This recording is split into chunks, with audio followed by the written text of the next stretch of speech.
দায়িত্ব অবহেলার কারণে ৬ শিশুর মৃত্যুর ঘটনায় বৃহস্পতিবার আদ্দিন হাসপাতালের লাইসেন্স বাতিল করে স্বাস্থ্য অধিদপ্তর। চিকিৎসাধীন রোগীদের অন্য হাসপাতালে সরিয়ে নিতে ২৪ ঘন্টা সময় বেঁধে দেওয়া হয়। হাসপাতাল সূত্রে জানা যায়, এরই মধ্যে হাসপাতাল ছেড়েছেন ১৫০ শতাধিক রোগী। চিকিৎসাধীন রয়েছেন প্রায় ২৫০ জন।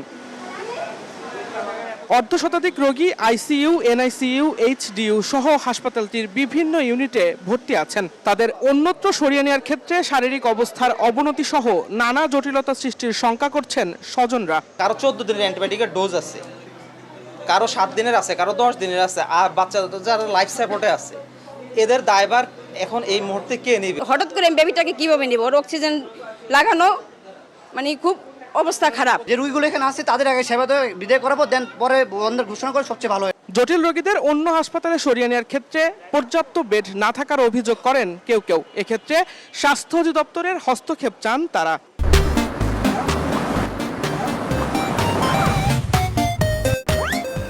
আমের জন্য আসছি আমরা, অন্য কোনো হসপিটালে কোনো জায়গায় খালি নাই, তাহলে আমরা কোথায় যাব বাচ্চাগুলো নিয়ে? এতগুলো বাচ্চা কে কোথায় যাবে, মানে সবাই আতঙ্কে আছে। রোগীদের অন্য হাসপাতালে স্থানান্তরে সব ধরনের সহযোগিতার কথা জানিয়েছে হাসপাতাল কর্তৃপক্ষ।